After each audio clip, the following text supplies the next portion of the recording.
唔知道各位知唔知道，中山本地人買樓啦，有一份口口相傳嘅呢個黑名單。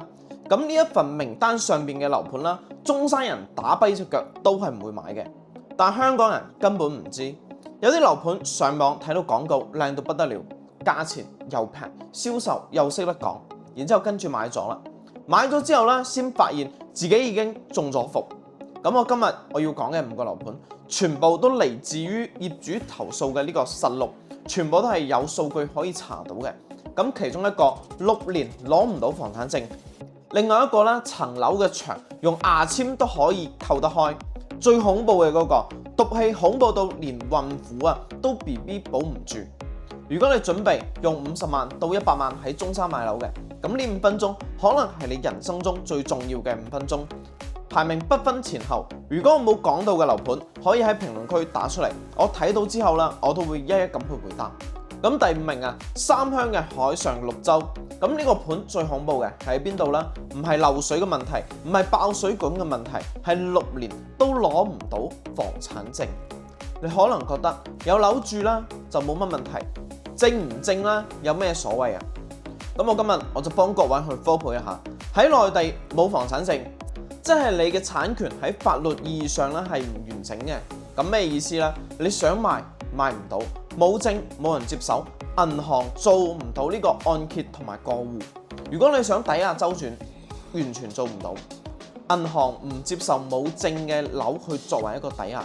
咁你想傳俾自己嘅後輩啦，完全冇辦法，冇證無法幫你去辦理呢個繼承同埋過戶。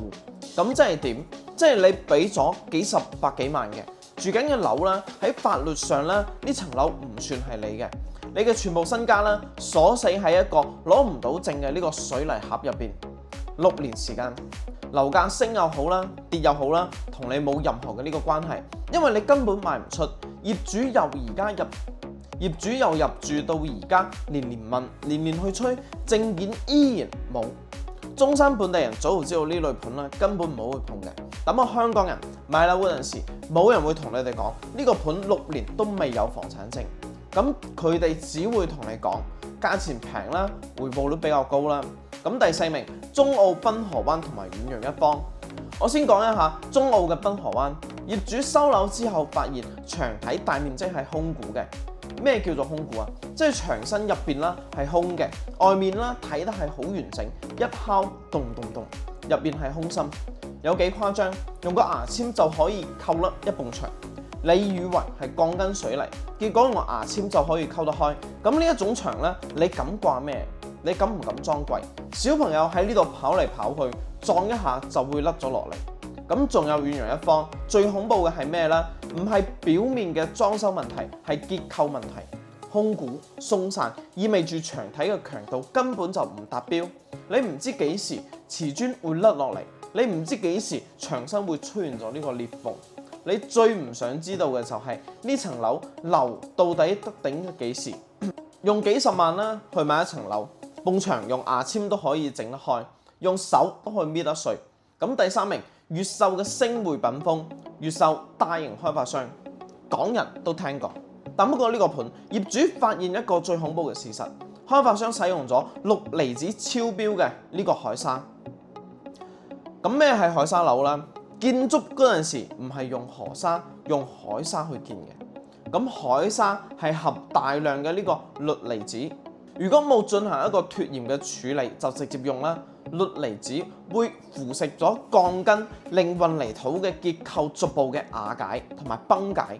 入住嘅業主咧就講得好清楚，超標嘅海沙就好似 cancer 咁，一樣會快速咁腐蝕咗建築物。你買層樓入邊啦，鋼筋水泥係俾日日咁腐蝕嘅，你唔知幾時會出事。最恐怖嘅係你驗樓嗰陣時驗唔出，因為呢個係結構問題，要專業嘅檢測先可以發現。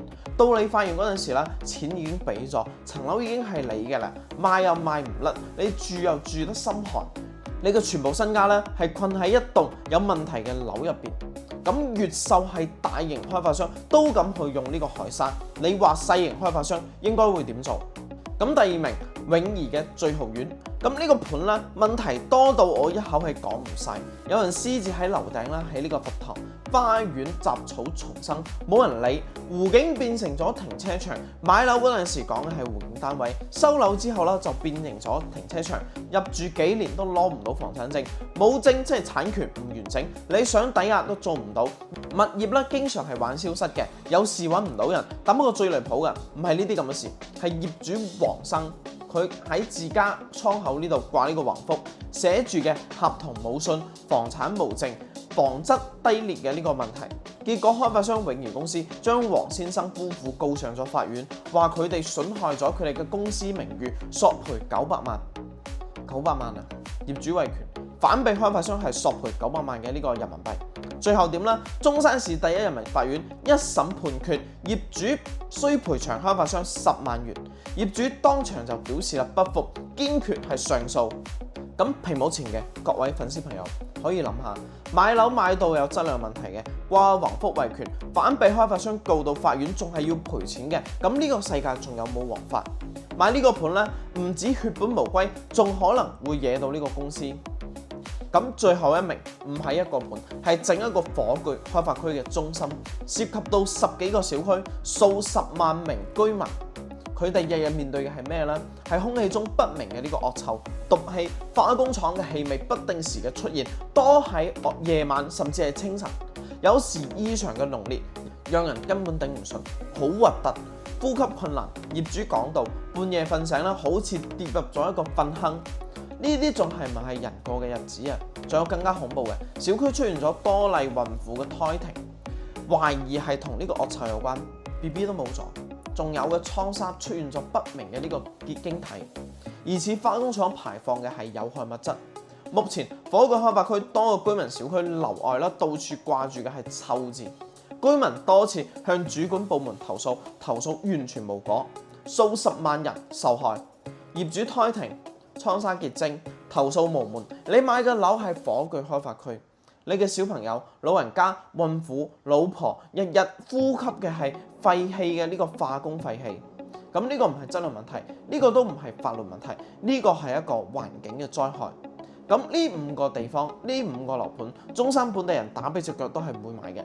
如果各位想了解多一啲嘅話咧，我呢度有一份 PDF， 入邊仲有幾十個樓盤嘅呢個詳細黑料，每個樓盤嘅坐標、問題描述、業主評語，全部都同你哋寫得明明白白。